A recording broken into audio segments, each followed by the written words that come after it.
आप ये एविडेंस जरूर इकट्ठे करते रहो कि लड़की की कंसेंट थी और वो कंसेंट शादी के वायदे के आधार पर नहीं थी। ऐसी एविडेंस जरूर रखो, क्योंकि या कोई मान लिया कोई बॉस है, प्रमोशन के लिए बात कर रहा है, कोई नौकरी लगवाने के लिए बात कर रहा है, धोखा डाल रहा है, करना नहीं है बात उसको। तो और लड़की अगर ऐसे रिलेशन में आ जाती है या धारा है, ये पुरुष वर्ग के लिए बहुत घातक हो गई है। क्यों घातक हो गई है कि बीएनएस लागू होने से पहले अपने आप में कोई अपराध डिफाइन नहीं था, और जब बलात्कार के मुकदमे लिखे जाते थे तो वो बलात्कार के मुकदमे जब चलते थे तो उसमें सहमति एक बहुत बड़ा एक बचाव होता था किसी भी पुरुष का।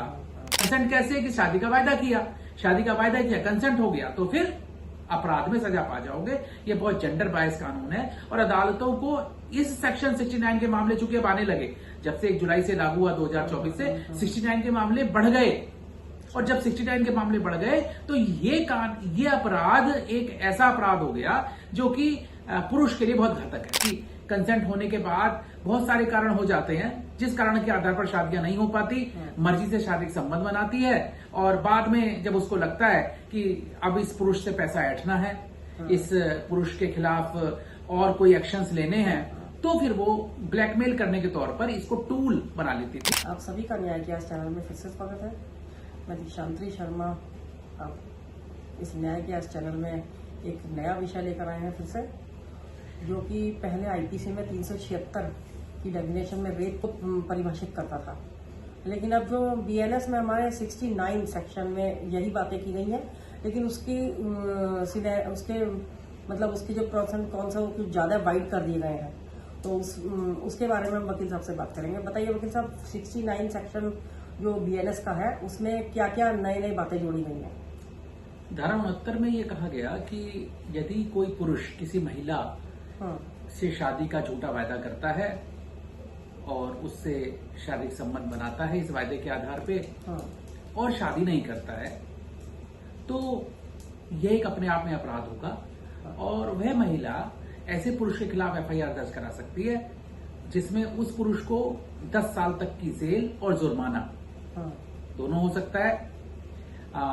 इसके अलावा ये धारा ये भी कहती है कि यदि कोई व्यक्ति किसी महिला को नौकरी में प्रमोशन देने के आधार पे, या उसको नौकरी लगवाने का बहाना करने के आधार पे अगर उसके साथ शारीरिक संबंध इस बहाने से बनाता है, और तो इसमें भी इस अपराध में वो पुरुष को दंडित किया जा सकता है। और इसमें ये भी कहा गया कि अगर कोई व्यक्ति किसी महिला से एक ऐसे धोखे में डाल के अपनी आइडेंटिटी को छुपाकर शादी कर लेता है, और तो वो भी अपने आप में अपराध है, वो भी इसी धारा में आएगा। तो ये जो धारा है ये पुरुष वर्ग के लिए बहुत घातक हो गई है। क्यों घातक हो गई है कि बीएनएस लागू होने से पहले अपने आप में कोई अपराध डिफाइन नहीं था, और जब बलात्कार के मुकदमे लिखे जाते थे तो वो बलात्कार के मुकदमे जब चलते थे तो उसमें सहमति एक बहुत बड़ा एक बचाव होता था किसी भी पुरुष का। सहमति, चूंकि अधिकतर मामलों में देखने में आता है कि महिलाओं की सहमति होती है शारीरिक संबंध बनाने में, और बाद में किसी वजह से उनको लगने लगता है कि इससे शादी करनी चाहिए, तो उस तरह के मामले आते थे कि साहब शादी का झांसा दिया और बलात्कार किया।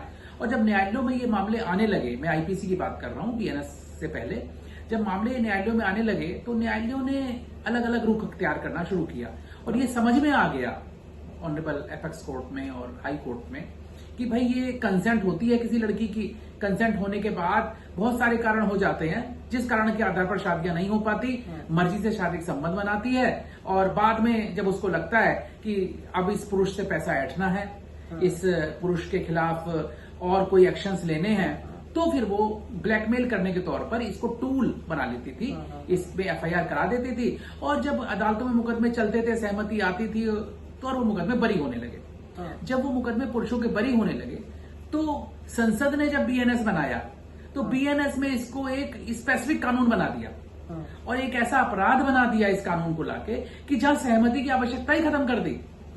यानी कि अब पुरुष के पास जो बचाव का एक अधिकार रहता था कि कंसेंट वाला, वो भी इस धारा में खत्म कर दिया है।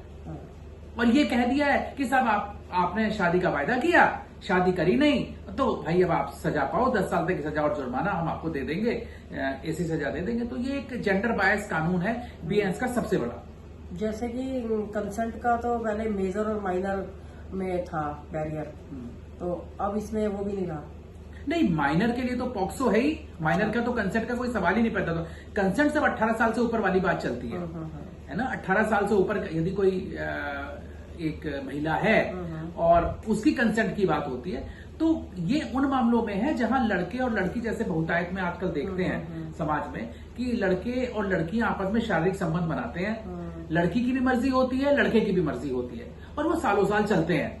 और एक समय पर आकर लड़की को ये लगने लगता है कि उसको तो शादी करनी पड़ेगी, उससे कोई शादी करेगा नहीं। बाकी लोगों को पता लगने लगा, सोसाइटी में पता लगने लगा, तो अब इसी लड़के शादी करनी है। और लड़का कभी भी शादी के लिए तैयार नहीं होता, ना ही इस वायदे के आधार पर कभी शारीरिक संबंध बनाता है कि हम शादी करेंगे।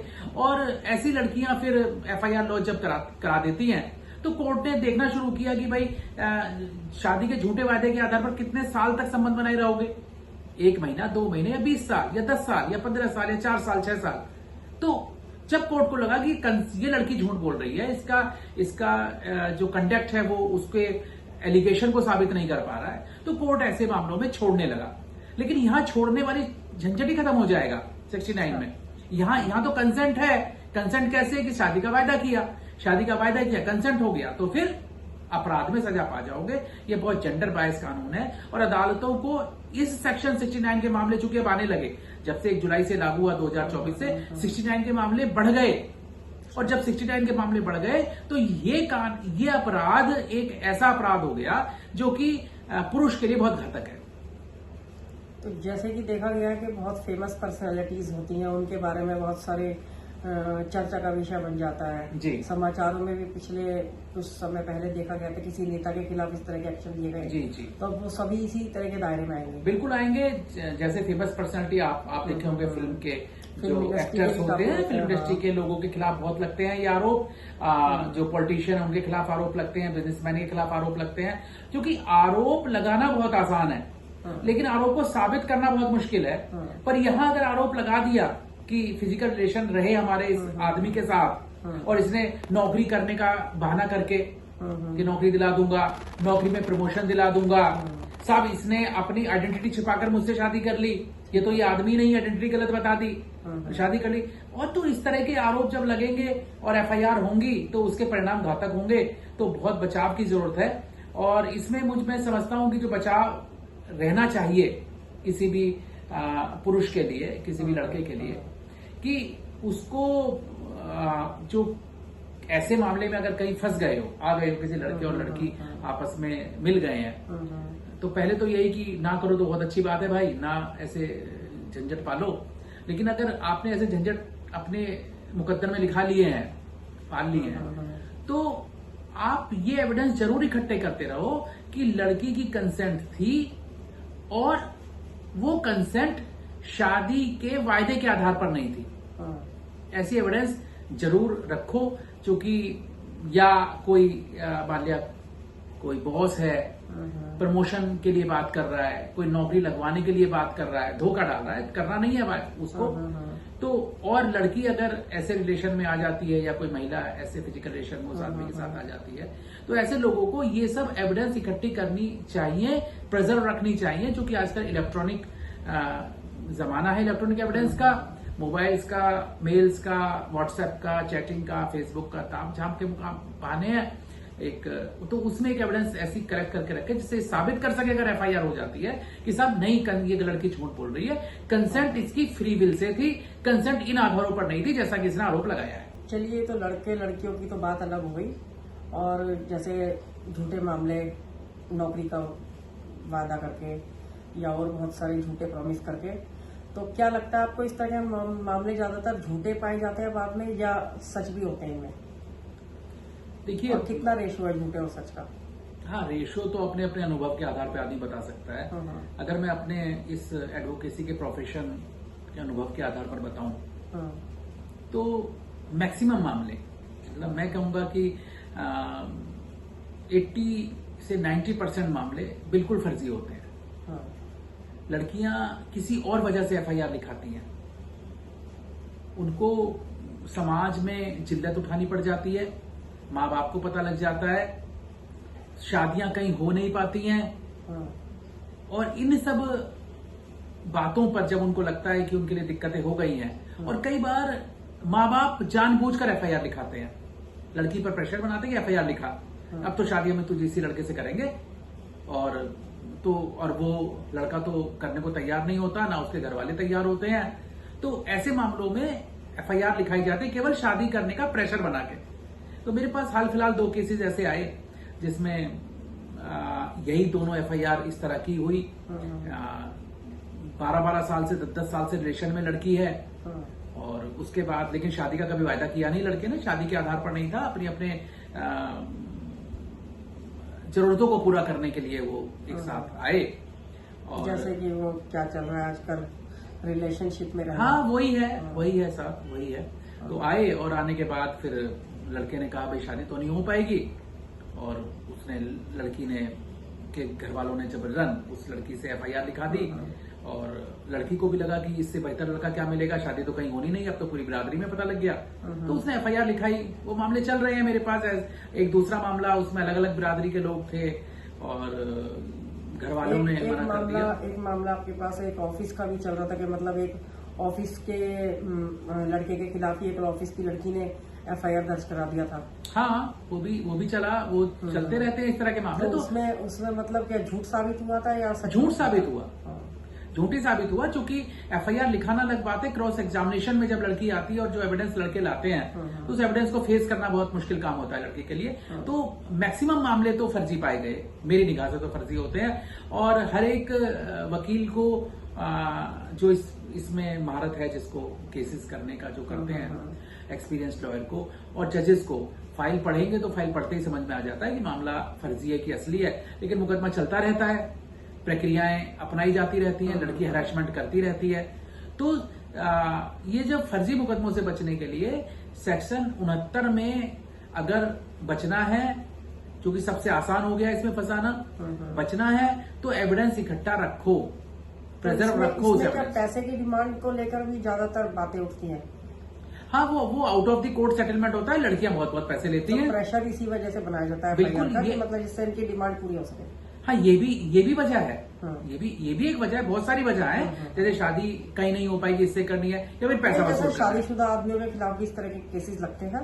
हाँ, लगते हैं। उनमें मतलब पैसे की डिमांड का, उनका जो मोटिव होता है वो पैसे की डिमांड। जी हाँ, ये पैसा भी एक फैक्टर है। जैसे प्रोफेशन बना लिया है कुछ महिलाओं ने। अब मैं प्रोफेशन तो क्या कहूँ किसी के लिए ऐसे शब्दों का इस्तेमाल करना, लेकिन हाँ, ये सब फैक्टर्स हैं। पैसा वसूलना एक बहुत बड़ा फैक्टर है, और डिमांड्स लाखों लाख रुपए की डिमांड आती है, और अपनी इज्जत बचाने को आदमी करता है। ये कुछ हमने ये भी देखा है कि इस तरीके के जो अगर मैरिड आदमी है, मैरिड पर्सन है, तो वो उन्हीं लोगों के खिलाफ ज्यादा लगते हैं जो वेल सेटल्ड एंड पैसे वाले लोग हैं। हाँ, क्योंकि एक गरीब आदमी से तो उसको क्या झूठे आरोप लगाए क्या मिलना है। हाँ, नहीं, ठीक बात है। देखो, झूठे आरोप, बिल्कुल झूठे आरोप तो मैं कहीं नहीं कहता कि कहीं कोई आदमी या औरत मिले ना हो और किसी औरत ने ऐसे आरोप लगा दिए हों, वो तो बहुत रेयर होता है। वो वहां होता है जहां प्री प्लान्ड करके होता है, किसी को फंसाना ही है किसी और को, वो प्री प्लान्ड होता है। लेकिन झूठे आरोप उस सेंस में है कि भाई रिलेशन बन रहे हैं एक कंसेंट पे, रिलेशन बन रहे हैं किसी और बात पे, आपस में दोस्ती होगी, अच्छा लगने लगा, या किसी और वजह से रिलेशन बन रहे हैं। रिलेशन इन वायदों के आधार पर नहीं बनते हैं। तो झूठा इस सेंस में है कि भाई वायदे कंसेंट को गलत कह रही है, इस सेंस में मैं झूठा कह रहा हूं। लेकिन कहीं ना कहीं जो लड़के और लड़की या आदमी या औरत, जो औरतें या लड़कियां आरोप लगाती हैं किसी आदमी पे या लड़के पे, वो झूठे इस सेंस में है कि उसकी कहानी फर्जी बना ली, उसने कंसेंट को अलग अलग बहाना दे दिया। लेकिन यहां तक तो ठीक है कि दोनों लोग मिलते थे, दोनों के शारीरिक संबंध बनते थे, दोनों एक साथ रहते थे। तो जब किसी महिला से आप रिलेशन बनाओगे तो आपको जेल जाने की संभावनाएं रहेंगी ही रहेंगी। और वो ऐसा नहीं भाई कि अभी 1 साल निकल गया, 2 साल निकल गया तो खत्म हो गया। 10 साल बाद वो भी नंबर आ वो सकता है। 5-5, 7-7 साल भी नंबर आ जाता है, 10-10 साल बाद भी नंबर आ जाता है और FIR हो जाती है। जैसे सपोज करो, मान लिया आपकी कोई प्रेमिका है, उससे आपके रिलेशन रहे 4-5 साल 6 साल तक, उसकी शादी हो गई, शादी होने के बाद उसकी शादी टूट गई, तो वो आपके खिलाफ एक मुकदमा ले आएगी, FIR लिखाने की पूरी चांस है, क्योंकि वहां से तो उसकी शादी गई टूट। अब आपके पास आना है उसे, और आप तो बुलाओगे नहीं। जब नहीं बुलाओगे तो वो उस लड़की का पूरा चांस है कि आपके खिलाफ FIR लिखा सके। तो ऐसी एविडेंस को हमें काफी दिन तक, सालों तक मैं कहता हूं, इकट्ठा रखना चाहिए, उसको प्रिजर्व रखना चाहिए, जिससे कि पता नहीं कब जरूरत पड़ जाए। एविडेंस को डिस्ट्रॉय ना करो, एविडेंस को डिस्ट्रॉय करने के बाद आपके लिए मुसीबत आ जाएगी। तो सबसे पहला तो काम यह, किसी लड़की से, किसी महिला से दोस्ती ना करो, किसी महिला लड़की के साथ शारीरिक संबंध ना बनाओ। लेकिन अगर आपने ऐसा गलत कर दिया है, तो फिर उसके लिए परिणाम भुगतने के लिए तैयार हो, तो परिणाम से बचने के लिए फिर ये सब एविडेंस इकट्ठी रखो और साबित करो, तो आप केस से बच जाओगे। चलिए ठीक है, आपने ये अच्छी जानकारी दी है। जो सेक्शन 69 जो BNS का है जी, वो काफी इफेक्टिव कानून है, और इसके खिलाफ जो एक्शन लिए जाते हैं वो वाकई में बहुत ही भयानक है। इसलिए जो है इस अपराध से बच के रहना चाहिए सोसाइटी में पुरुषों को, और ये पुरुषों के ही खिलाफ है, महिलाओं के तो फेवर करता है, जेंडर बायस है। जेंडर बायस है। तो इसीलिए जो है इस तरीके का अपराध से बचाव करना चाहिए अपने आप को, और अपनी फैमिली को और अपने समाज में अपने ओहदे को बरकरार रखने के लिए इस तरह के अपराधों से बचें। हम लोगों की यही आशा रहेगी, और आगे वकील साहब से कोई किसी नए विषय पर बात होगी। तब तक के लिए नमस्कार।